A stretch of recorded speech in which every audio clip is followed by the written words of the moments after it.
Parece que ya está más o menos solucionado el tema. Os pedimos disculpas, en esto de la tecnología. Es mágico. Funcionaba 2 minutos antes y, bueno, cosas que pasan, ¿no? También una oportunidad para ver cómo uno lo ve. Bien, no sé si habéis escuchado algo de la presentación o voy a volver a empezar, ¿eh? Os decía, primero bienvenidas y bienvenidos y, bueno, nos gustaría hoy reflexionar un poquito sobre este tema de la agresividad, ¿no? Que es un tema que suele generar, bueno, pues reacciones intensas y bastante de rechazo. Entonces, para hablaros del tema, pues he preparado una presentación eh, que estaba por aquí antes, pero voy a volver atrás. Y como comentaba, me gustaría hablar un poco pues, de esa diferencia entre la rabia y la agresividad.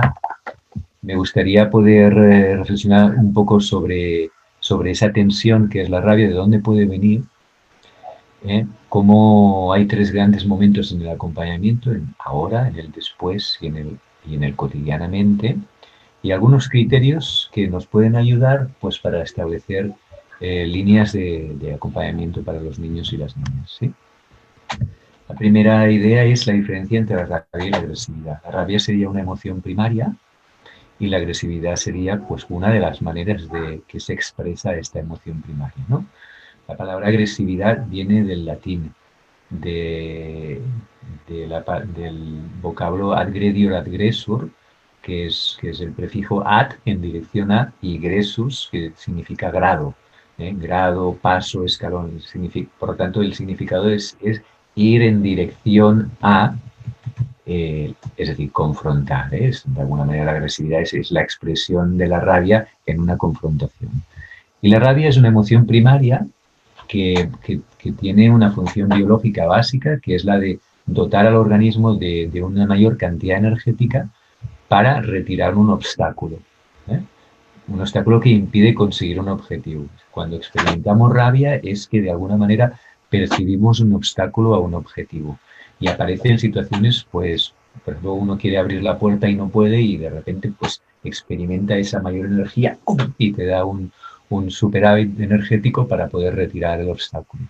O cuando hay un reto que queremos conseguir, o cuando hay un peligro del cual queremos escapar, o cuando hay una situación de injusticia o para defendernos, de una manera u otra la rabia busca solucionar, busca ir en la dirección, entregarse al conflicto, a diferencia del miedo y de la ignorancia que buscan separar. La rabia es una energía que busca unir y esto es interesante tenerlo presente porque normalmente a los acompañantes nos resulta como más sencillo acompañar la tristeza o acompañar una cierta apatía o acompañar el miedo y en cambio ante la rabia es más fácil experimentar un rechazo de la criatura que está expresando la rabia y mucho más si la expresa de manera agresiva, cuando es una energía que busca encontrar una salida a un sufrimiento, a una tensión. Entonces, yo creo que las personas con cierto nivel de madurez continuarán enfadándose porque la rabia es una emoción básica y que nos acompañará siempre, pero seguramente la intensidad de cómo se experimenta la rabia, la manera de expresarla y los estímulos ante los cuales uno experimenta rabia y el tiempo que se mantiene, pues van descendiendo, ¿eh? A medida que la persona pues va aprendiendo y va madurando. Eh, pero como digo, es una emoción básica y lo que tiene sentido para mí aprender es, bueno, cómo diferenciar entre la experiencia de rabia y el valor de la persona. Es decir, yo puedo rechazar una acción porque es socialmente no adecuada, porque hace daño, porque debilita, por lo que sea, pero al mismo tiempo puedo continuar aceptando y amando a esta persona. De lo que se trata, por tanto, es de ir aprendiendo a percibir cuando aparece esa tensión, ¿eh? A rebajar la aparición de esa tensión a través de darle una cierta importancia a ciertas cosas y retirar la importancia a otras, ¿no? Con esa cierta cosmovisión más amplia, a aprender a relajar la tensión cuando ha aparecido, a contenerla para que no tenga una explosión que sea agresiva, dañina, ¿no? Y a canalizarla hacia otras maneras de expresar la rabia que puedan ser constructivas y socialmente más adecuadas. Bien, entonces, ¿y qué sabemos sobre la agresividad? Bueno, así como la rabia es una emoción básica que siempre va a estar presente ahí, también en los padres, en las madres, siempre habrá momentos en que aparezca, y la agresividad sí que de alguna manera es un tipo de expresión que debemos intentar que esté el mínimo de presente en las escuelas. ¿Por qué? Porque mmm, la autoestima, ¿sí? Bueno, esto es una modificación de la pirámide de Maslow, que era un psicoterapeuta humanista del siglo XX, y que de alguna manera propone que el ser humano tiene una serie de necesidades vitales, que serían como un objetivo de segundo nivel. Si el objetivo de primer nivel es la supervivencia, la autorrealización, la búsqueda de una cierta felicidad, pues el objetivo de segundo nivel es pues conseguir un cierto bienestar fisiológico, una sensación de seguridad, una sensación de vínculo y pertenencia y amor, una sensación de autonomía y de autorrealización. Entonces, cuando estas cuatro necesidades vitales primarias están cubiertas, lo normal es que la imagen personal y la reacción emocional a esa imagen personal, es decir, la autoestima, esté suficientemente sana. ¿eh? Entonces, el ser humano tiene unas necesidades vitales dentro de las cuales la sensación de seguridad, de estar en un entorno de seguridad, donde no tengo un miedo, no experimento una tensión constante, una ansiedad porque me van a pegar o porque me van a juzgar o porque me van a denigrar, es importante, sobre todo en las primeras etapas, para construir una imagen personal sana. De aquí que, eh, así como la rabia es una emoción primaria y siempre estará presente, y tenemos que ir aprendiendo pues, a todo eso que he dicho, ¿no? La agresividad sí que es algo que tiene sentido que en las escuelas la podamos acompañar para que esté el mínimo de presente.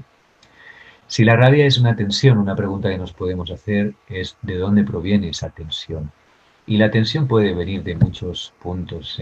Aquí solamente nombro alguno de ellos. La tensión puede venir de la situación del aquí y del ahora. Cuando yo tengo algo, por ejemplo, y me lo quitan, ¿no? O cuando yo deseo algo y otro no me lo da. O cuando el otro hace una acción en el que yo me siento que no tengo espacio, ¿no? Pues es una experiencia entonces de un obstáculo, ¿no? De todo esto que experimento. Pero la rabia también puede venir de situaciones que no están en el aquí y en el ahora exterior, sino que están en mi psiquismo de alguna manera como preactivas. Por ejemplo, si una criatura ha vivido una experiencia de agresión en algún momento, ¿no? O ha vivido un peligro intenso, por ejemplo, en un parto o en el posparto o, en fin, algún accidente, o ha experimentado un vínculo de abandono con la figura paterna o materna, lo que sea, si ha vivido una experiencia que ha sido intensa y que ha significado un cierto peligro, una cierta ansiedad potente, pues es fácil que se haya engramado, que se haya consolidado en el organismo un movimiento que los niños y las niñas pequeñas tienen de defensa a través de la agresividad. Es un movimiento así muy, muy rápido y que en algunas criaturas, incluso en la etapa de infantil, incluso en la etapa de primaria, todavía lo tienen latente, ese impulso de defensa ante un estímulo que de alguna manera les activa aquella experiencia antigua de peligro y reaccionan de la misma manera que reaccionaron entonces. Por lo tanto, la rabia puede prevenir de una experiencia temprana que se ha consolidado y que continúe hasta cierto nivel el organismo, digamos, atento, ¿no? Como sensible a los estímulos que puedan parecerse a aquella situación para reaccionar con un mecanismo de agresión como manera de defenderse. ¿no? Puede aparecer cuando la criatura no se siente colmada en alguna de esas necesidades vitales, como por ejemplo la vinculación, ¿no? La relación con los compañeros, se siente juzgado. Puede aparecer a través de nuevo, de tener una imagen dañada en relación con el vínculo con el padre, con la madre, con los hermanos.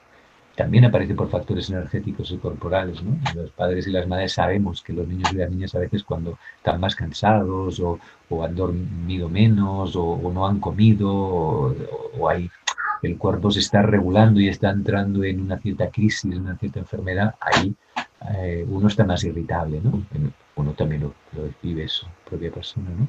Y también pues la rabia, como cualquier otra emoción, puede ser el resultado de factores energéticos y sistémicos que quizás la ciencia actual no es capaz de medir, como ciertos desequilibrios que se puedan haber dado en los sistemas familiares, ¿no?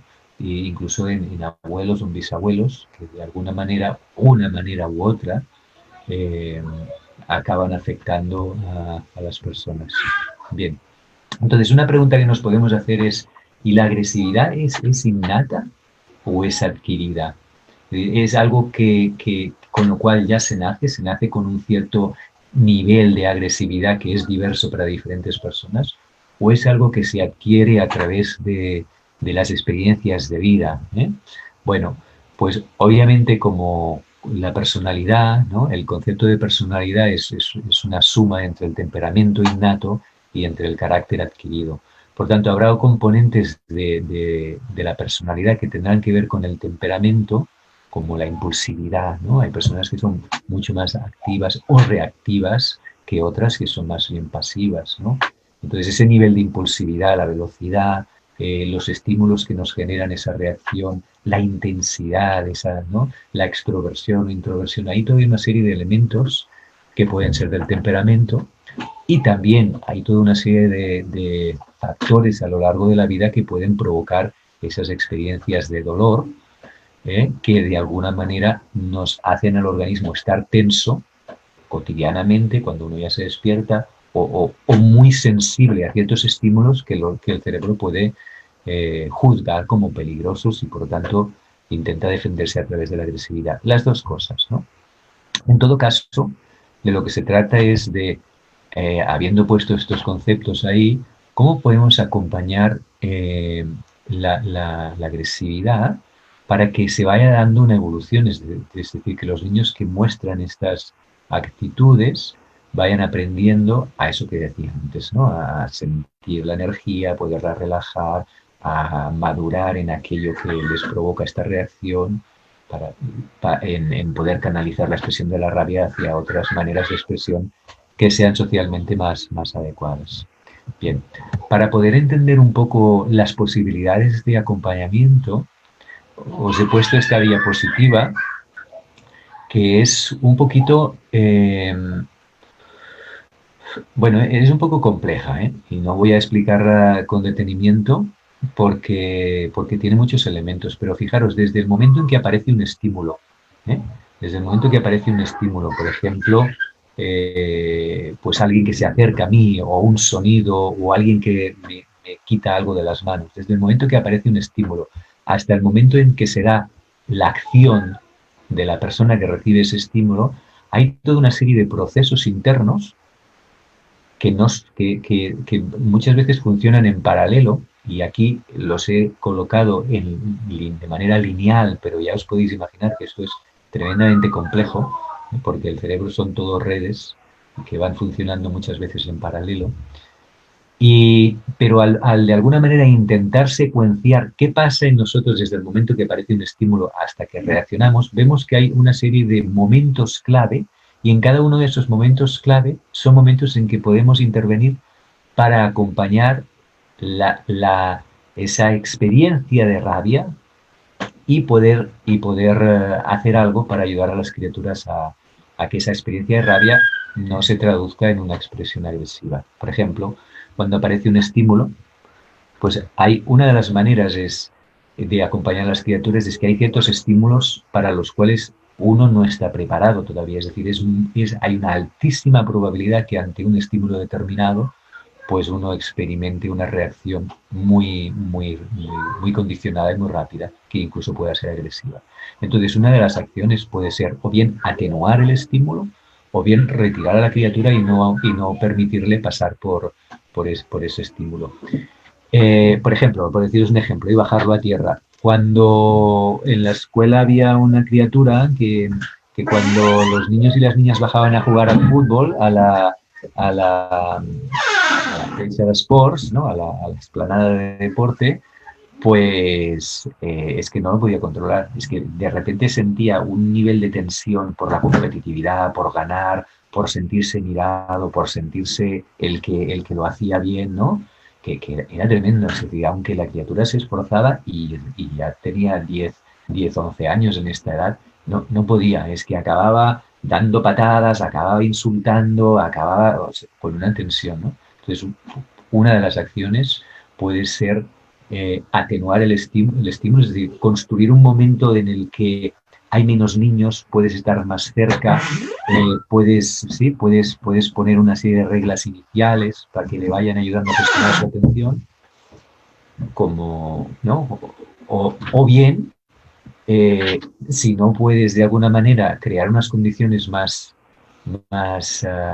adecuadas, pues simplemente no permitiendo que la criatura participe en una experiencia ante la cual hay muchísimas probabilidades de que va a expresar la rabia a través de la agresividad y entonces va a recibir rechazo social, entonces va a ocasionar daño a los demás, entonces todo esto va a hacer mucho más complicada las relaciones. Entonces el cómo poderle expresar ese límite sin que la criatura se sienta mala. Esto tiene mucho que ver con el tipo de vínculo, es decir, con la autoridad, pero también con el vínculo que uno tenga con la criatura. De esto hablaremos un poquito después. Podemos, de alguna manera, también relajar el organismo. O sea, en todo momento hay un estado energético, emocional, corporal, mental, pues poniendo la mano, pues acercándonos con nuestra presencia, facilitando la respiración, facilitando de alguna manera la distensión de esa tensión. Actuar sobre el estado actual del organismo sería otra manera. Os voy a decir cosas que todas las personas hacemos de una manera u otra, de alguna manera las estoy poniendo secuenciadas y organizadas, ¿no? Pero ya veis que son cosas obvias. Nuestra presencia es muy importante, ¿no? Para ayudar al organismo a quizás también a relajar, ¿no? Eh, Fijaros que una vez el estímulo es percibido por los órganos de la percepción, después se sigue procesando o no en base a la atención que le damos. Y por lo tanto, la atención, la capacidad de gestionar la atención, ¿dónde ponemos la atención? Si ponemos la atención en el cuerpo, si ponemos la atención en una idea, si ponemos atención en el pensamiento que va apareciendo, si ponemos la atención en en algo que me ayude a fortalecer, ¿no? Todo esto también es muy importante. De hecho, gran parte de lo que es el crecimiento humano tiene que ver con la gestión de la atención. No se trata tanto de enseñar, sino de ayudar al otro a aprender a gestionar su atención, ¿no? Porque ahí hay otro elemento muy importante. ¿Qué representaciones tiene de algo? No, es que no te está diciendo esto, no te está diciendo, te está diciendo que esto molesta. ¿Cómo ayudar a la criatura a cambiar el mapa mental que tiene de la situación? Y el mapa mental del yo también. Y esto no es que tú seas malo, simplemente que esto ha molestado. ¿eh? Se está comunicando que esto que está molestando. En la aparición de la experiencia ya afectiva, esa reacción valorativa del organismo que se traduce en un afecto, en una emoción, en un sentimiento. De nuevo, ahí podemos aprender a regular, a rebajar esa tensión, a poder canalizarla de otras maneras en una expresión que sea socialmente más adecuada. La criatura puede participar en role-playings, podemos compartir algunas maneras de regular, sobre todo en un momento de calma. Bien, y ir cambiando esos esquemas sobre múltiples, ¿no? Que configuran la personalidad, esos esquemas sobre la autoestima. No me voy a extender porque esto es un poco teórico y además es complejo. Una de las ideas que me parece básicas y que veo que es uno de los errores que solemos cometer los acompañantes, especialmente cuando estamos tensos y ante la expresión de rabia a través de la agresividad, lo cotidiano es estar tenso, es que pretender hacer cosas en el ahora, en el momento en que se está expresando la rabia a través de la agresividad o justo después, cuando ya ha habido la agresión, es decir, intentar hacer cosas cuando la criatura no está disponible. para aprender. Entonces uno está tenso y aunque intenta expresar algo que no dañe a la criatura, intenta no juzgarlo, intenta no insultarlo, obviamente, intenta no degradarlo, pero sí lo hace con una energía en que la criatura percibe que es básicamente, le estamos diciendo con el lenguaje corporal, y con el tono de voz que es malo. ¿Pero cómo haces esto? ¿Pero no te das cuenta que esto no lo ves? ¿A tú te gusta? A ver, ¿por qué lo has hecho? ¿Pero por qué le pegas si no te ha hecho nada? ¿Por qué le pegas? Me acuerdo una vez que le dije esto a un niño en una escuela, que yo llevaba una sesión de psicomotricidad o couturier, y un pequeñito de 5 años, que era tremendo, me mira y yo le digo, ¿pero por qué le pegas? ¿Por qué le pegas? No te he hecho nada, ¿por qué le pegas? Y me dice, no lo sé, profe, me ha dado un no sé qué y le he pegado. Y realmente yo me quedé en ese instante, pues, mmm, bueno, sorprendido, ¿no? Sorprendido, y cuando reflexioné posteriormente, la respuesta del niño fue estupenda. Pero ¿por qué? ¿Qué estoy preguntando? ¿Qué me va a decir el niño? ¿Por qué le pegas? Imagínate que el niño te dice, mira, le pego, ya sé que aparentemente no me ha hecho nada, pero le pego porque, mira, mi padre y mi madre se llevan fatal, hay una relación en casa que es terrible. Además, mi padre, yo no sé nunca dónde está, y mi madre, ¿cómo está ella? Entonces, con mi hermano, ¿por qué ha venido al mundo mi hermano? No tenía suficiente conmigo. Y yo experimento un nivel de ansiedad y de tensión tan grande en mí mismo, solo cuando me despierto, y se me activan todos esos mapas mentales, que voy cargado todo el día. Entonces, este ha aparecido aquí y yo qué sé, pues debe haber pasado por delante y me ha estimulado toda esa rabia. Y entonces le he pegado para quitarme esa rabia encima y distensionarme, porque la rabia, la expresión de la rabia tiene como objetivo relajar la tensión. Entonces le he pegado. ¿Entiendes por qué le he pegado, profe? Eh, podría haber dicho que en realidad esa puede ser la razón perfectamente, pero el niño no tiene acceso a todo ese mundo interior. Entonces, ¿por qué le pegas? ¿De dónde viene esta pregunta? ¿Qué es lo que espera el adulto? Que el niño sea consciente. Mira, le he pegado porque ¿qué va a decir el niño en un momento de tensión? Si uno mismo como adulto muchas veces no sabe por qué experimenta algo. Entonces el mundo emocional es muy complejo, ¿no? Entonces, pretender que el niño reflexione, que tome conciencia, que aprenda, que cambie, que desarrolle ciertas estrategias de... O sea, todo eso en el momento, en el ahora, no tiene mucho sentido. Porque digamos que lo que el niño está recibiendo es nuestro rechazo. Pero ¿a qué rechazamos? ¿Realmente rechazamos la situación o rechazamos al niño? Nos rechazamos a nosotros. Hay tantas cosas ahí. Nos expresamos de una manera realmente tan agresiva, aunque no peguemos, ¿no? Entonces, ¿qué tiene sentido hacer en el ahora? Esto es una pregunta, me parece importante, ¿no? Perdón. ¿Ay? ¿Qué tiene sentido hacer en el ahora? Perdón. ¿Qué tiene sentido hacer en el después? ¿Qué tiene sentido hacer cotidianamente? Bien. Entonces, diferencio entre lo que es la educación emocional, que es un currículo. La educación emocional es cómo ayudar a las criaturas a desarrollar eso que se le llama la inteligencia socioemocional, ¿no? Una cierta estabilidad emocional, ¿no? Una cierta conciencia de que estoy experimentando la emoción, una sensibilidad orgánica, me estoy sintiendo así, una cierta capacidad de, con esa tensión, ¿qué puedo hacer? ¿Cómo lo puedo expresar? De manera que sea socialmente adecuada, que no siga dándole una bofetada.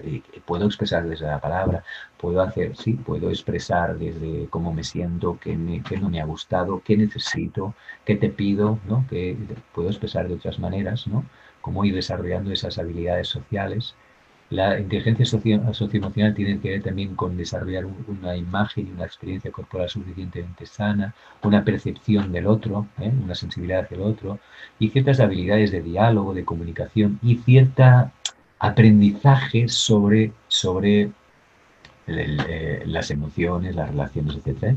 Eso es todo un currículo que tiene sentido que en las escuelas pues vayamos desarrollando ciertas actividades en ciertos momentos, un role-playing, para representar un conflicto, un reflexionar sobre cosas que me hacen sentir así, etcétera, etcétera. Todo eso tiene sentido, ayuda a hablar de la muerte, o sea, todo eso tiene sentido.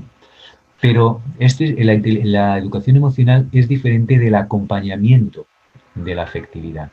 Y en el acompañamiento de la afectividad, como os decía, hay un ahora, hay un después y hay un cotidianamente. El ahora tiene que ver sobre todo, con el cuidar. El después, cuando ya hay una cierta calma, hay una cierta escucha. Si el adulto entra desde una actitud de no juzgar, y no querer enseñar a alguien que no sabe, con esa tal, entonces ahí puede haber posibilidades para un diálogo, para la que la criatura vaya tomando conciencia, etcétera. Ahora os explicaré. Y en el cotidianamente, ¿cómo vamos conociendo esa criatura? ¿Cómo nos situamos el adulto como grande, el niño como pequeño, el cuidador y el cuidado? Y desde esa relación de autoridad, pero también desde una experiencia de amor y de aceptación, ¿cómo vamos conociendo esta criatura para ir viendo, desarrollando eso que os diré después, esos criterios de acompañamiento? Para este le va bien esto, para este no, aquí, a este no hay que entrarle frontal, hay que entrarle más bien lateral, a este mira, a este ves retirándote, pero confróntale porque necesita a alguien que reciba esa tensión, no lo ignores. Es como ir conociendo estas criaturas para ir viendo cómo se acompaña cada uno. El acompañamiento en la hora tiene mucho que ver con el hacer de oca. Y hacer de oca es llevar a cabo estas tres acciones básicas: observar, cuidar. No se trata de enseñar, no se trata de cambiar, no se trata de que motivarlo, desmotivarlo, de que tome conciencia. En la hora se trata de cuidar. Cuidar que no lastime, que no se lastime, cuidar que su imagen personal no se degrada más, cuidar. Y que significa estar en compañía de, al lado del otro. No sé qué haremos, dependerá de la situación, si abrazo, si contengo, si tal, luego veremos 6 maneras, pero no trata de explicar, cambiar, hacer reflexionar, etcétera, etcétera, una serie de cosas que no corresponden, ¿no? Entonces, como os decía, bueno, mira, se me ocurrió hablar de maneras de acompañar la rabia en el ahora, una expresión de la rabia en el ahora. Pues mm, nos las podemos imaginar como maneras de situarnos físicamente, al lado del otro. ¿Qué movimiento corporal llevo a cabo? ¿eh? Y que también implica un cierto movimiento psíquico. Pues la rabia, como que es una energía que implica una tensión, el organismo intenta relajarse, sacarse de encima esa tensión, buscar el equilibrio. Por lo tanto, toda emoción busca un movimiento. Y la función de la emoción es precisamente esto, es movilizar el organismo para algo, ¿no?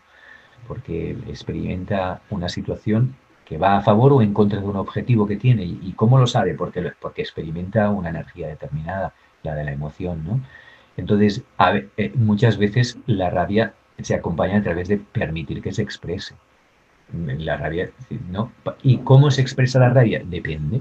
Hay maneras que son constructivas y hay maneras que son destructivas, ¿no? Entonces, la expresión de la rabia de chillar o de, ¿no? O de incluso coger un cojín y, ¿no? O de moverse, es decir, todas estas expresiones puede ser una manera de permitir. Entonces, acompañar al lado, en un movimiento lateral, ¿no? Yo me pongo al lado y te cuido, te observo, te cuido y te acompaño. Te acompaño en el sentido de que te estoy observando cómo estás, porque si eso va hacia la dirección de dañarte o dañar a alguien, y el dañar a los objetos dependerá, esto dependerá de una cierta valoración, entonces voy a cambiar y no solamente voy a estar al lado, voy a hacer otra actitud. Pero permitir la expresión de la rabia, a veces los padres cuando ponemos un límite nos enfadamos porque los niños se enfadan, ¿no? Cuando lo lógico es cuando uno no puede conseguir lo que quiere, es que se enfade. Lo normal es que la criatura se enfade. Ahora, por tanto, pretender que no se enfade cuando le pones un límite, hay que tener un cierto grado de madurez para no enfadarse cuando la vida no trae lo que quieres, ¿no? Entonces, si uno ante el enfado del niño lo vive mal, porque lo vive como un rechazo, lo vive como una desvaloración, desautorización, vive mal el acompañar el enfado porque no tiene una buena relación con la energía de la rabia, ¿eh?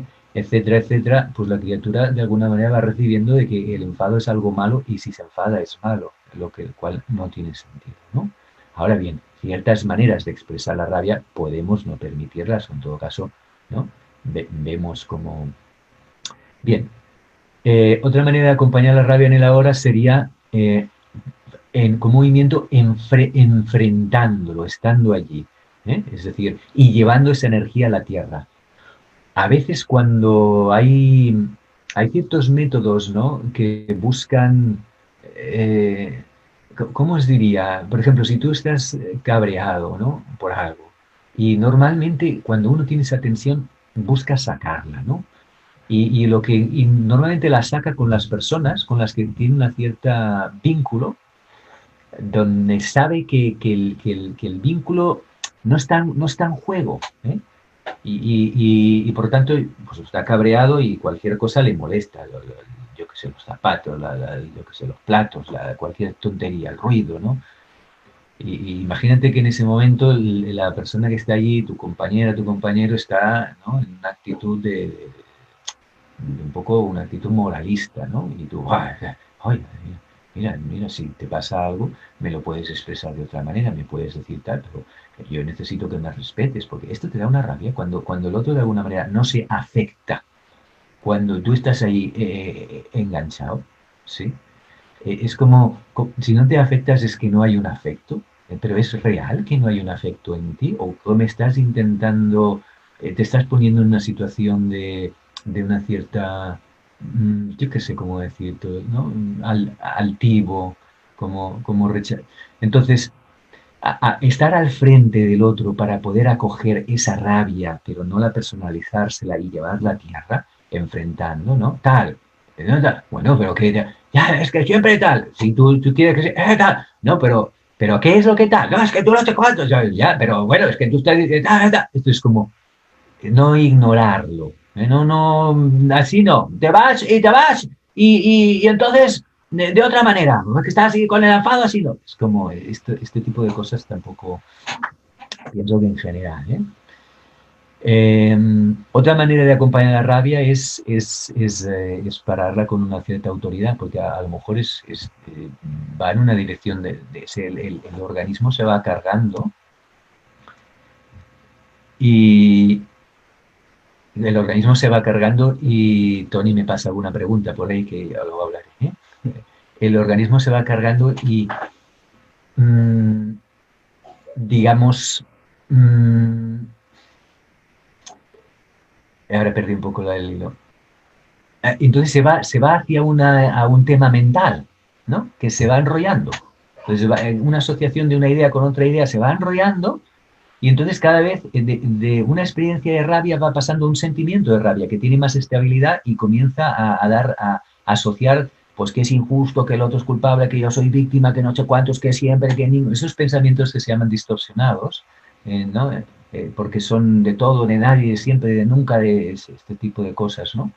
Y entonces desde ahí la pelota se va haciendo más grande. Entonces, a veces, con cierto movimiento frontal, ya está bien, ya está, no, ya está bien, esto paras, ahora esto me está, para ya. ¿No? Esto a veces funciona, ¿eh? Cuando hay un cierto movimiento de dramatismo. Y entonces, sin dañar la autoestima de la criatura, pero con una cierta contundencia, esto es otra manera de acompañarlo, ¿no? Obviamente el movimiento lateral y vertical, ¿no?, de este movimiento del aikido, que el otro va con una energía, entonces tú lo vas a acompañar, ¿y qué te ha pasado? Y tal, ya. No ayudando, no, digamos, no se trata de que aprenda de la situación, sino también con un compañero que te va dando una presencia para que dialogues y vayas sacando desde algo, ¿no? Esto también se puede hacer si la criatura es pequeña, ¿no? Había la pregunta, esto también con el cuerpo, ¿no? Con el cuerpo, ese diálogo con el cuerpo en un lugar, en el suelo, donde la criatura puede ir sacando esa tensión a través de ti, contigo, y puedes llevar esta tensión al suelo, a un abrazo, a un juego, incluso puede llegar a contener, es otra manera de acompañar la rabia desde la contención. Hay toda una terapia del abrazo, de la terapia de la contención que podéis investigar, que os interesa, ¿no? Y hay un libro muy bonito, se llama Si me hubiesen sujetado a tiempo, de Jirina Prekop, que habla de esto, ¿no? Entonces lo de la contención es algo que hay que verlo bien, ¿eh? Requiere un vínculo, requieren personas que estén suficientemente cómodas con ello. Entonces, y hay que percibir la criatura como lo vive, o sea, no es un método, pero es otra manera. Por ejemplo, con los propios hijos es una manera de poder, ¿no? De poder, ¿no?, como llegar a una tensión que después lleva a un relajamiento. Y a veces incluso provocarla, ¿eh? Es decir, cuando el niño está en una cierta frustración, que sería un sentimiento, la rabia sería la emoción, la frustración sería el sentimiento, que tiene una cierta estabilidad, que ya no está tan originado en el aquí y en el ahora, sino en ciertas ideas que permanecen ahí, pues ir como Es que de la frustración no se sale tan fácilmente, tal, y te va dando la lata, y está quejoso, y tal, y se va tal, y no sé cuánto. Si hay algo de fondo, pero no ha sido un estímulo del aquí y del ahora, pero hay algo de fondo que ya está enfadado, ¿no? Entonces, poder transitar de la frustración al enfado, ¿eh? Como tocándole, persiguiéndole, jugando simbólicamente, haciéndole cosquillas, de alguna manera que no quiera, ¿eh? Fijaros que esto no puede ser un método, o sea, uno no puede decir, pero ¿cuál de todas estas es la manera? En realidad tampoco importa mucho la manera, ¿eh? Tampoco importa mucho el momento de la expresión de la rabia es como la tempestad, ¿eh? De lo que se trata es de ir viendo cómo uno va navegando. Si ya es difícil gestionar el propio organismo cuando uno siente rabia, pues imagínate lo complejo que es gestionar o ayudar a gestionar el organismo del otro. Entonces, ¿qué es lo que tiene sentido en un momento dado? No lo sé. Lo que sí que es verdad es que para ciertas criaturas va mejor unas cosas que otras. A ciertas criaturas le dicen, no le entres frontal, porque es que si le entras frontal, ahora te va, o sea, vas a tener un pollo y vas a tener que acoger este pollo, ¿no? O ahora mejor dale un poco de espacio. O a este sí, a este entrale frontal, o a este busca una autoridad de tal, o a esta criatura no, porque esto lo vive como una agresión, es como se tensiona mucho, hay que, ¿no? Todo esto es lo que hay que ir viendo con cada criatura y en cada situación.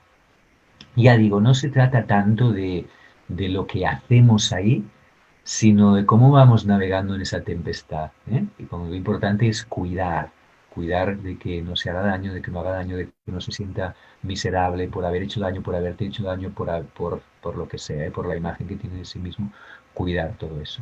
Y habrá un después donde podamos establecer algún tipo de manera de simbolizar lo vivido, manera de conectar con lo vivido y hacer una significación diferente de lo vivido. Y si la criatura es pequeña, fijaros que muchas veces lo que hacen las criaturas en la sala de psicomotricidad, en el juego simbólico, no es otra cosa que esto, ¿eh? Vuelven a revivir una experiencia que ha tenido una cierta tensión con el papá, con la mamá, con lo que sea, riñen a la muñeca, juegan a dragones y a monstruos, de alguna manera sacar un cierto miedo, ¿no?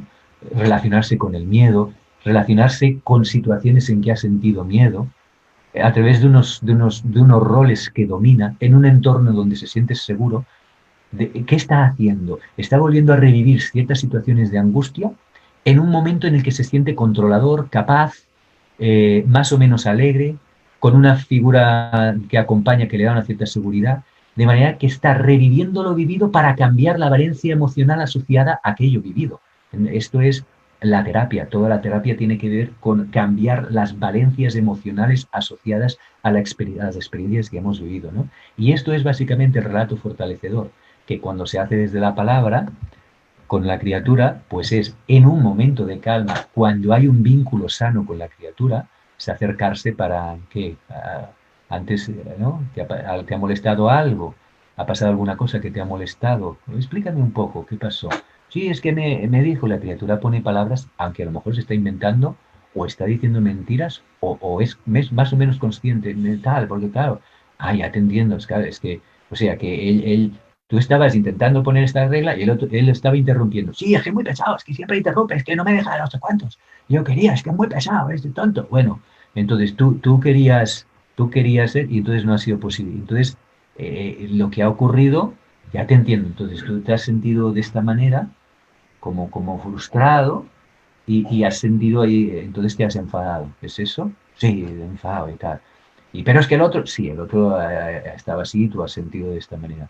Ya, fijaros que hasta ahí lo que estamos haciendo es ayudando a la criatura a simbolizar lo vivido, de nuevo, con un acompañante que le acompaña desde no justificando lo que ha hecho, sino comprendiéndolo, comprendiendo que ha habido una reacción en base a unas emociones que ha tenido, en base a unas representaciones mentales que ha tenido. Lo comprendo y a veces también puede ir bien decir, a mí también alguna vez me ha pasado que cuando hay una persona que, bueno, este tipo de cosas, ¿no? Entonces, cuando la criatura se siente sentida y aceptada, no en su acción, sino en su valor como persona, ahora quizás es el momento para poder dirigir la atención hacia algún lugar donde la criatura pueda tomar conciencia de algo, ¿eh? o incluso puede ser el momento para compartir. A veces a mí me va bien esto, pero no siempre funciona, no como un método. A veces me funciona, a veces no. No es tan sencillo, pero quizás tú puedes probarlo, a ver si para ti funciona esto, ¿no? De respirar, de no sé qué, de decirle, ¿no? Cuando sientas de decirle esto me está, ¿no? De dejar un poco de espacio, lo que sea, ¿eh? Otras maneras. Y, y, y, mm, y entonces se puede decir, entonces, ¿qué ha pasado? ¿Tú le has dado un golpe? Sí, le has dado un golpe. Va, ¿qué te has sentido así? Va, ya. Bueno. Entonces, ¿el límite tiene sentido ahí? ¿Tiene sentido la consecuencia? ¿No tiene sentido? Todo eso depende de la situación. ¿Eh? Depende. A veces los niños ya saben que no tenían que haber hecho esto y el silencio está bien. Y puede haber después una consecuencia o puede no haberla. No lo sé. Puede haber una invitación a tomar conciencia de cómo se ha sentido el otro. Todo esto son elementos que hay que ir percibiendo si en ese instante tiene sentido. No, no es acompañar, no es un método. ¿Eh? Acompañar que busca cuidar sobre todo y que la criatura se sienta sentida y a partir de sentir sentida a ver las posibilidades que hay de que tome conciencia, de que sienta una cierta empatía, de que vaya desarrollando otras maneras o vaya viendo otras maneras, todo eso veremos. ¿Eh? Bueno, tampoco me voy a extender más en esto porque ya he hablado en otros vídeos y en el cotidianamente ir conociendo cada criatura e ir viendo qué podemos hacer, ¿no? Entonces os voy a explicar algunas cosas que hacemos en la escuela porque esto es básico. Entonces, lo que hacemos es describimos, ¿no? Esta criatura va, ¿en dónde? ¿Cuándo? ¿Cuándo expresa la rabia así? ¿Con quién? Siempre con el mismo, con no, sí, sí, siempre busca este. Básicamente este es el cabeza de turco. ¿Por qué? ¿Qué características tiene este? Mira, es más bien así, más flojito, más me parece que tal, parece que no se da permiso para existir, entonces lo toma como un receptor, ¿eh? ¿Qué lo desencadena? Pues cuando quiere hacer algo y las cosas no le salen y el otro está a su lado, o cuando, yo qué sé, vamos describiendo situaciones. ¿Y la familia cómo la vemos? Cuando la vemos que recoge al niño, lo trae, cuando la vemos que en la reunión de familia, cuando vemos cómo interactúa con el niño, ¿qué observamos? ¿Cómo está la relación? ¿Eh? ¿Observamos que hay un cierto vínculo y al mismo tiempo autoridad? ¿O vemos que es un tipo de acompañamiento más bien motivador o igualitario o protector o un vínculo, lo que sea? Esto es muy importante porque todo esto va creando percepciones, sistema de creencias en los niños, ¿no? Y, y te da una idea de si la familia está bien situada o no. ¿Eh? Entonces, si la familia no está bien situada, la criatura normalmente no va construyendo una autoridad interna. Los compañeros, las dinámicas de grupo, con quién está, con quién se relaciona, con quién no, todo esto, ¿eh? Desde el punto de vista de la descripción. Una vez, sabéis que en el taller pues tenemos una serie de cualidades que hemos dicho adaptativas, ¿no? Y nos ayudan a orientar la mirada hacia, pues en relación a la experiencia, en relación a los demás, en relación al estado energético emocional, a los procesos cognitivos. Todo esto lo vamos mirando. A partir de las descripciones vamos intentando hacernos una idea de cómo están estas cualidades humanas en la criatura. Y a partir de ahí intentamos poner en palabras algo que es tremendamente complejo, y esto simplemente es una hipótesis y no importa si es más o menos verdad, de lo que se trata es de que sea una herramienta de trabajo. Es decir, ¿cómo se mueve? ¿Desde qué ideas, desde qué creencias, desde qué percepciones, desde qué experiencias emocionales y energéticas se mueve la criatura en esas situaciones o cotidianamente? Por ejemplo, un mapa mental típico de una criatura que agrede, una cosa es la cierta inflexibilidad, una cierta intolerancia, una cierta impulsividad. Esto sea que sí, ¿no? Quien tiene una cierta digamos, una cierta fijación en cómo tienen que ser las cosas y tiene una cierta impulsividad y, y una cierta extroversión, pues normalmente reacciona con rabia, el organismo reacciona con rabia porque es como, no, tiene que ser así, ¿cómo? Es que es así. ¿Cómo pones esto así? Se tiene que poner así, ¿no? Entonces esto se hace así, es uno de los pensamientos que se origina en base a todas esas cualidades, ¿no? A veces es una experiencia como no me quiere, me han dejado, ¿no? Que puede tener que ver pues, con un vínculo no sano en primera infancia, o no estás, ¿no? Una ausencia, o una fusión que después ha implicado una separación, me ha dejado cuando cuando nos habíamos fusionado mucho. Es una experiencia emocional muy fuerte, ¿no? La experiencia de apego es una de las experiencias más potentes que hay en el ser humano, ¿no? Hay tantos crímenes y tanta agresividad por el tema del apego, ¿no? Entonces, esto es una emoción que nos tensiona mucho, ¿no? Y que a veces da lugar a un pensamiento, no le importo, no me quiero, no le importo, ¿no? O también hay, por ejemplo, los hermanos mayores suelen tener un pensamiento muy típico que se les activa de que es injusto. Siempre hablan de injusticia, ¿no? Porque han experimentado emocionalmente una pérdida muchas veces, ¿no? Eh, entonces es injusto, son muy sensibles a lo injusto. Ah, él sí, a mí, la comparación, ¿no? Entonces eso es un pensamiento que aparece a partir de una experiencia emocional. O a veces puede ser una experiencia, pues como os decía, de ansiedad en primera infancia, ¿no? Y puede morir.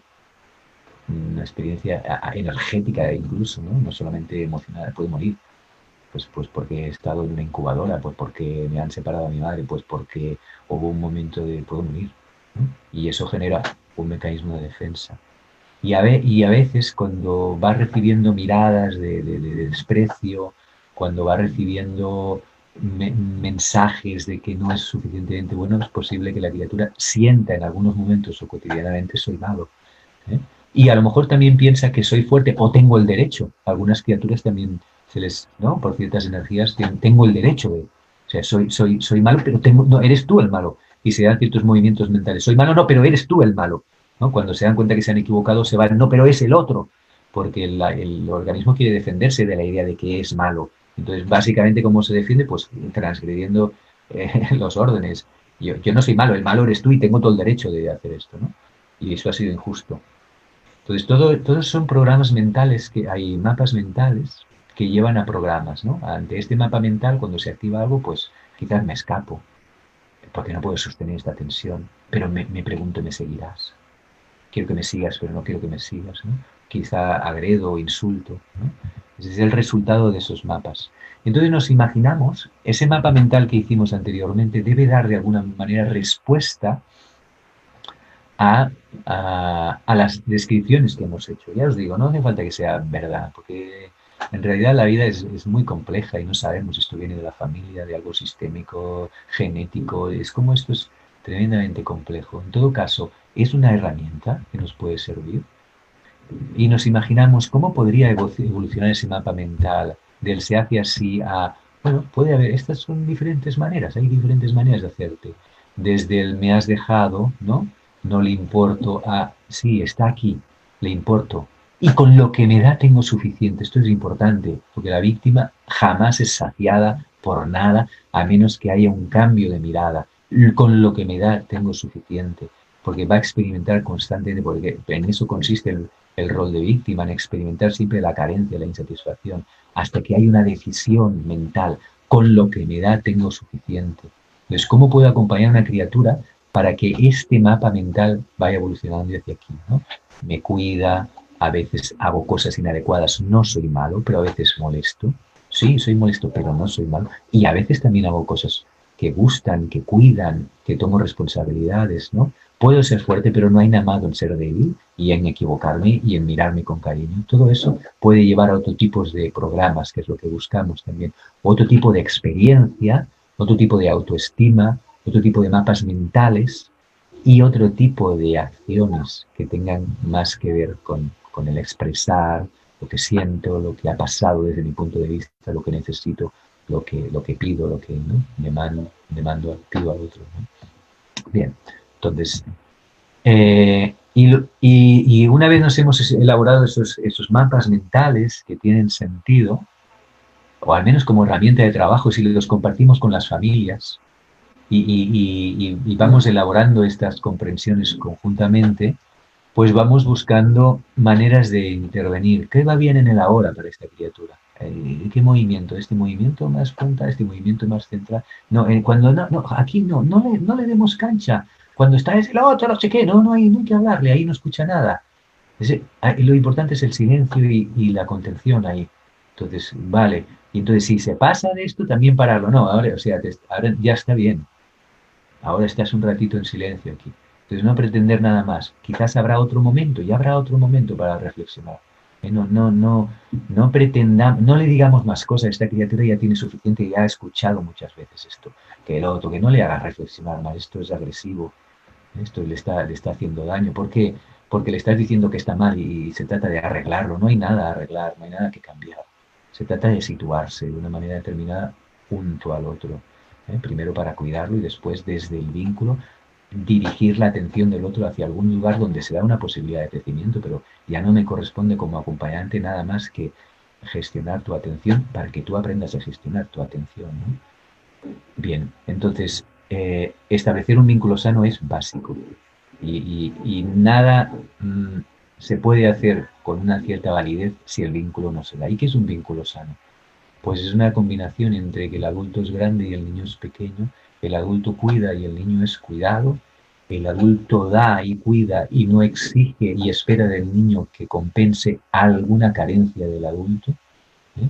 Por lo tanto, no está ni en la protección, ni en la motivación, ni el igualitarismo, ni nada de los tipos de acompañamiento que hablamos la otra vez. ¿no? De alguna manera hay algo más sano, hay un gozar de la experiencia de estar con el niño, ¿no? Hay una cierta alegría vital en el adulto, no está torturado, ¿no? Y desde allí establece un vínculo sano, ¿sí? Entonces, cuando se da ese vínculo sano, que es esa combinación de autoridad, que no autoritarismo, y de gozo y de amor y de aceptación, entonces la relación está bien situada. Y cuando la relación está bien situada, esto es lo más importante, no hace falta decir mucha cosa, no hace falta explicar mucha cosa, no hace falta dar soluciones. Esto a veces puede tener sentido decir algo, pues mira, quizás esto, pero no se trata de solucionar. La criatura ya va encontrando sus caminos ¿eh? Y nosotros iremos acompañando esto.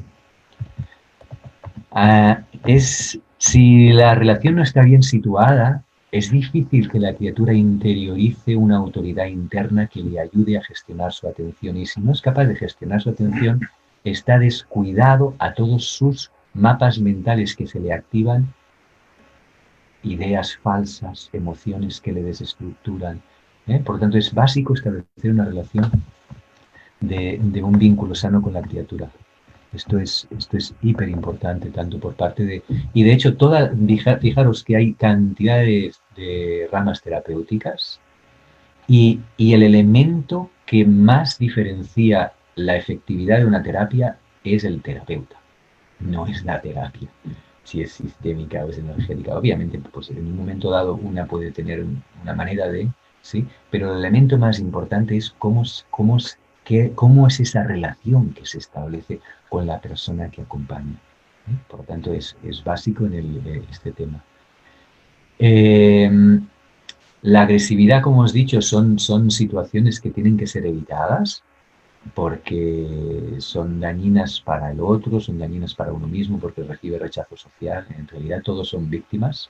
El supuestamente agresor también es víctima de su juicio personal, si tiene cierta sensibilidad, y entonces se va sintiendo malo porque no puede hacer otra cosa y lo hace, pero sabe que eso está mal y además recibe el rechazo social.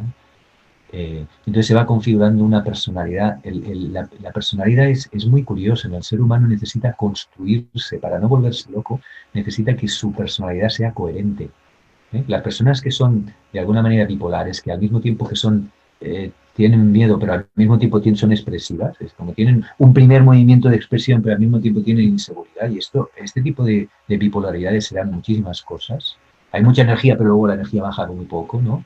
Hay muchas ganas de hablar, pero luego te sientes muy tímido y muy avergonzado porque, o sea, este tipo de cosas. Esto es tremendo porque genera mucha ansiedad. Es como el cerebro necesita construirse una idea coherente de sí mismo para tener el control y poder afrontar las situaciones desde algo claro, ¿no? Entonces, la criatura sí que se construye una idea de que es mala, es que muchas veces busca consolidar esa imagen. Es curioso, ¿eh? Busca chinchar, busca... ¿Por qué? Porque el cerebro prefiere una imagen, aunque le genere dolor y rechazo, que la ignorancia, que la tensión que tiene, o una cierta sensación de que no hay coherencia en quién es. Entonces, a veces, como os digo, o sea, el agresor ya es una víctima de sí mismo también, ¿no? Por lo tanto, intentar evitar estas situaciones.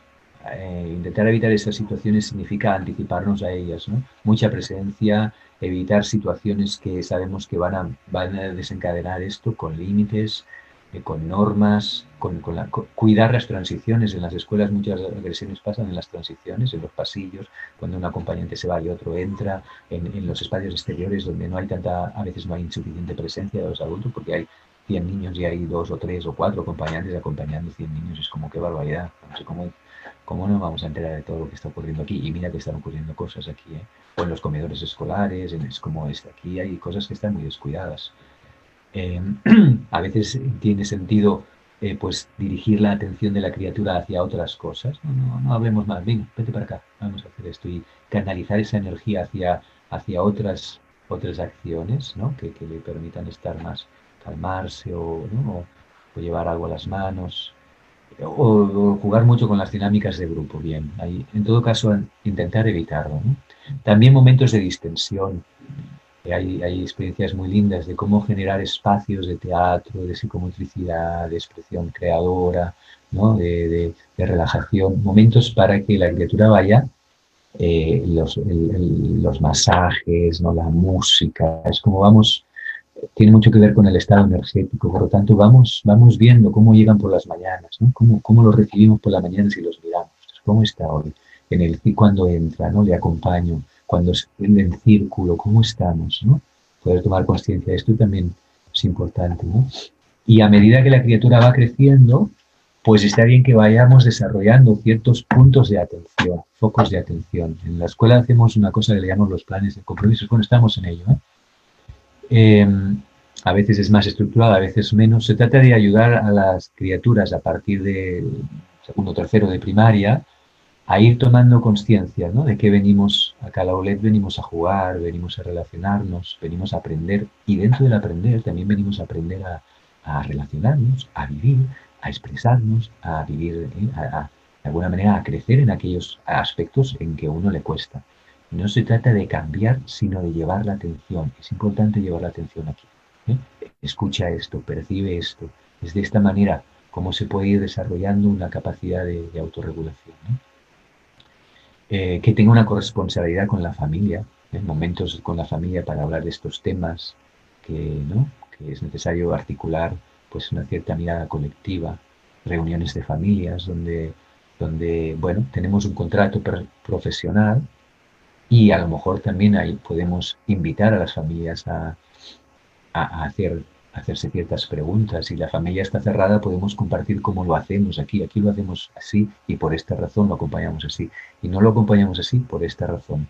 Y no entro a investigar, digamos, si la puerta está cerrada, no entro en un territorio que no me corresponde, pero sí expreso cómo lo hacemos aquí, el por qué, y cómo no lo hacemos, el por qué. Y esto, de alguna manera, ya es algo que la familia va recibiendo, ¿no?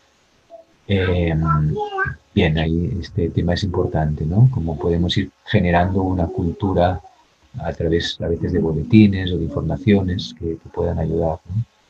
Y a veces es necesario buscar apoyos externos, ¿no? Y en este sentido, la escuela no es un espacio terapéutico, no es un espacio terapéutico porque no hay un encuadre terapéutico, aunque desde mi punto de vista la educación viva coincide con la terapia en el objetivo del crecimiento humano, de la madurez, de ir desarrollando unos recursos, de ir simbolizando, expresando ciertas experiencias pasadas, ¿no?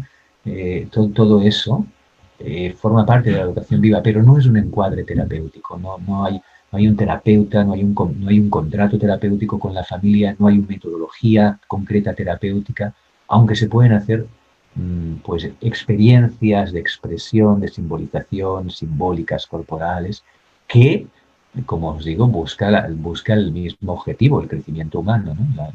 La distensión, el crecimiento, pero no es un encuadre terapéutico. Entonces, cuando las situaciones ya requieren un encuadre terapéutico, ya es un tema de responsabilidad de familia.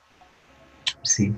Y aquí vemos, según la estructura del sistema, se podrán hacer más cosas o menos. En una escuela pública, pues seguramente estás obligado a acoger muchas situaciones, a menos que las situaciones ya sean de un nivel muy grande de intensidad. En otro tipo de escuelas, pues depende, ¿no? Depende de quién gestiona la escuela, cuál es el contrato con las familias. Todo esto depende. Pero en todo caso hay que tener presente cuando algo ya corresponde a, y no pretender que desde la buena voluntad o desde una cierta sensación de querer ayudar, ¿no? No pretender asumir cosas que no corresponden a los acompañantes, porque entonces todos los sistemas se debilitan, ¿no? Eh, y quizás desde un punto de vista más energético, sistémico, la criatura viene a movilizar algo y tiene que movilizar algo en el sistema familiar, ¿no? Entonces, buscar apoyos externos, tener pensadas algunas personas a quienes referimos en ciertos momentos, ¿no? Terapeutas que trabajan en la línea que conocemos, ¿no? O que nos parece adecuada con el proyecto pedagógico de la escuela. Y es complejo. Mira, una de las cosas, a veces en los cursos hacemos estas sesiones, ¿no? De que la gente va presentando situaciones y yo acompaño, ¿no? Mira, pasa esto, este niño pega mucho, o este niño se pone en una situación de opresión y el otro de sumiso, o este niño se siente excluido, o aquí falta un poco de, ¿no? Y entonces vamos viendo. Y una de las cosas que también yo he percibido en mí es esta cierta idea de que, sí, debería saber, ¿no? Debería saber qué tengo que hacer con esta criatura. Pero esto es súper complejo, es decir, lo que está viviendo la criatura internamente, los lazos que tiene con su familia, las energías que le mueven, las fidelidades, el mapa, los mentales que tiene, el temperamento, esto es muy complejo. Entonces, uno a veces se siente mal porque no sabe más, porque piensa que debería saber más y debería hacer cosas para ayudar más, ¿no? Cuando me viene esta imagen de que acompañar es como entrar en una habitación oscura, ¿no? Al principio no se ve nada, es muy complejo. Entonces, ¿qué haces cuando no ves nada? Pues vas con mucho tanto, ¿no? Pues al tanto porque puedo romper algo, me puedo dar un golpe, ¿no? Entonces, poco a poco se va percibiendo un poco de luz y un paso va dando lugar al siguiente paso, a la siguiente posibilidad, ¿no? Entonces, si voy con el objetivo de cuidar, observar, cuidar y acompañar, y después compartir para ir conociendo ¿no? y irme ajustando, entonces quizás no tengo una expectativa tan alta, no me juzgo tanto, no espero tanto y esto ayuda, ¿eh? Porque si no entro ya tensionado con una necesidad propia, cuando de nuevo el tema es muy complejo, como os decía, si ya es complejo acompañarse a uno mismo, ¿no? Imagínate lo que es acompañar a los demás. Bueno, ahí hay algunas ideas eh, que, que me venían así, ¿no? Como que podían ayudar. Espero que os hayan servido. Como os digo, no es un tema sencillo. A veces, aunque hay criaturas que tienen un tipo de energía pues, muy impulsiva, no hay nada malo en ellas, en este sentido. Solamente hay algo que en otro contexto social e histórico seguramente serían criaturas pues, que serían líderes, ¿no? Y que serían reconocidas por su impulsividad, por su mandar, ¿no? Incluso por su proteger a los que de alguna manera se sitúan sumisos, pero que en la sociedad actual ese tipo de energía y temperamento, un temperamento más alfa, pues no es lo adecuado, ¿no? Pero esto no significa que haya algo malo con la criatura, sino que ha nacido en un contexto en el que va a recibir rechazo por todo esto, ¿no? Eh, entonces, poder comprender que esto no es sencillo, ¿no? ¿No? Esa impulsividad, esa reactividad, esa inflexibilidad, o incluso que ese dolor tan profundo, ¿no? Evolucione no es un tema fácil y que requerirá a veces de recursos, ¿no? De recursos humanos, y, pero dentro de las posibilidades, pues estar bien situado y bien ¿no? que tiene sentido evitar, que tiene sentido, bueno, todo un poco esto es lo que hemos ido acompañando. Nada más, Tony. ¿Vos preguntas? Sí, si alguna pregunta. Ya están tres. Cuando hay niños menores de 3 años y no hablan, ¿cómo podemos llevar a cabo ese diálogo y ese acompañamiento? De nuevo, en el ahora no es necesario mucho diálogo, ¿sí? En el ahora se trata de observar, cuidar y acompañar. Entonces, por ejemplo, vamos a poner una situación típica, ¿no? De nuevo, cada situación sería única. Por lo tanto, es muy difícil. Pero una situación es típica de los niños pequeños es que uno tiene la pelota, por ejemplo, ¿no? Entonces viene otro que tiene una energía así como más, ¿no? Ve la pelota. Tú imagínate, ¿no? Un niño pequeño que no, en su mapa mental aparece una pelota, ¿no? Tú imagínate que en su mapa mental aparece una pelota y va a buscar la pelota.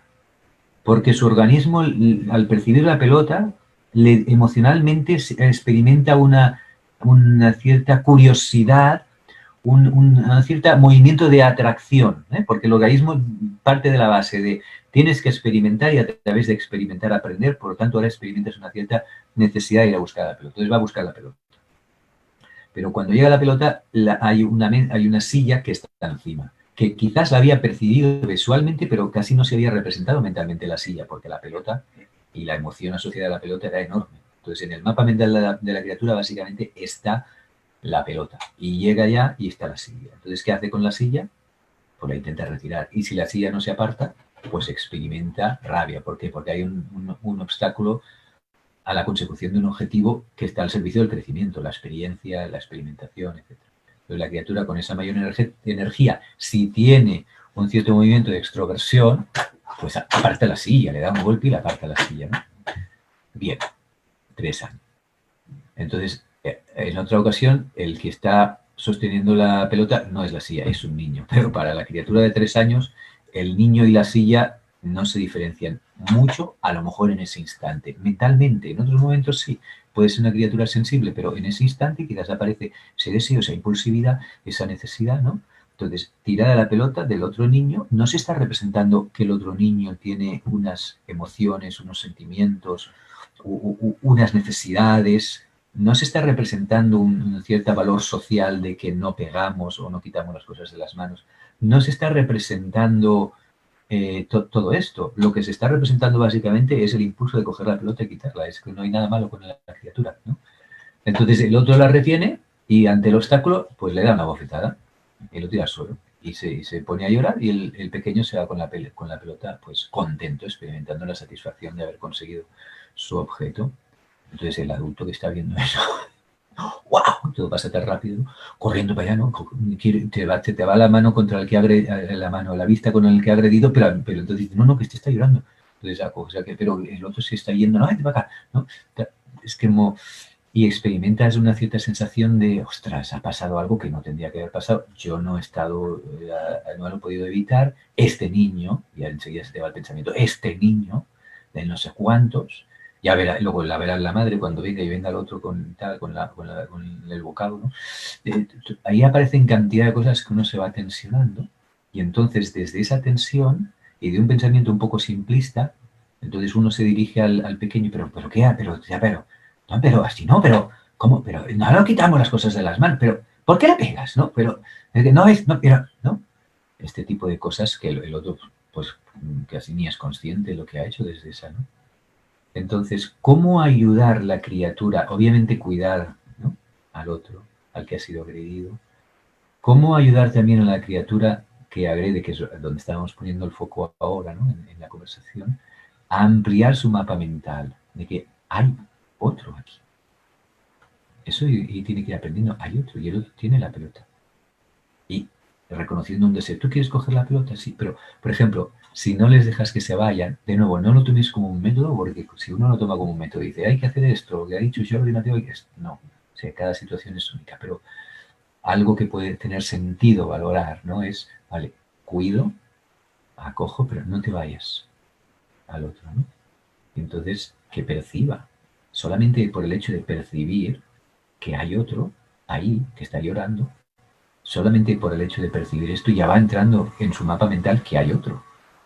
Y seguramente hace una relación de causa y efecto, de linealidad. Te tenía la pelota, o sea, no era muy consciente de esto, pero ahora. Y entonces incluso esto le hace sentir como un poco culpable. Es un tipo de culpa buena, en el sentido que le da una sensación de responsabilidad haber desencadenado un dolor en el otro, ¿no? En todo caso, va apareciendo. Si el sentido de culpabilidad fuese muy grande, entonces habría que rebajar esa tensión también. Tú querías jugar, ¿sí? Entonces has tirado la... Entonces, a veces, aunque son pequeñitos, podemos hacer este trabajo desde aquí, ¿no? O desde muy pequeñitos, no, así no, esto duele. No, fíjate, si le tiras el pelo, esto duele. No, así no. ¿De acuerdo? Como esto no trata tanto de ser un elemento conductual, que también, porque ahí entrando una cierta valoración social, porque ya os digo, en los pequeños es muy normal este tipo de reacción, con lo cual es una construcción social de que no pegamos, porque desde ciertas criaturas, y no en todas, en ciertas criaturas, el movimiento es muy natural para ciertas criaturas, ¿no? Eh, entonces, es una construcción social también, ¿no? Así, ¿no? Pero claro, tiene que ver con... ahí hay muchos elementos, ¿no? Como os digo, el vínculo que se establece, la autoridad del adulto, todo eso es básico para que el otro vaya escuchando, porque si no, solo oye ruido.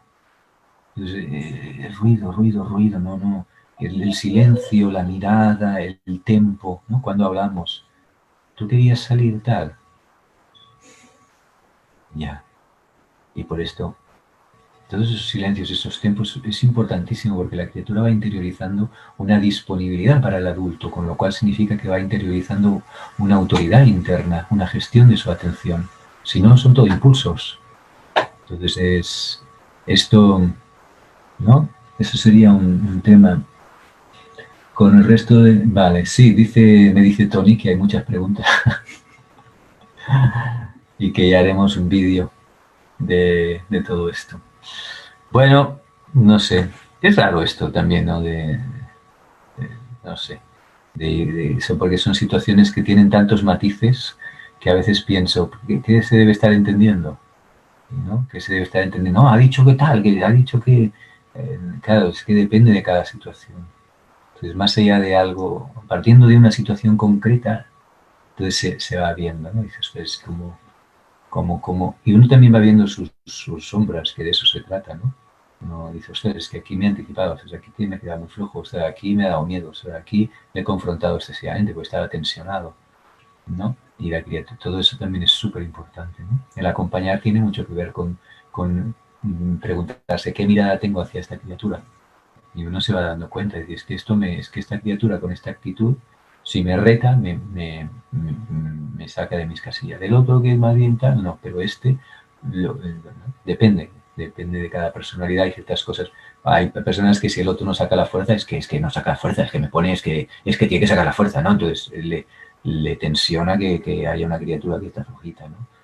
Y que no. A otro le tensiona que está, en fin, todo eso también es muy importante. Nada más. Hasta ahí llegamos hoy. Que estéis muy bien.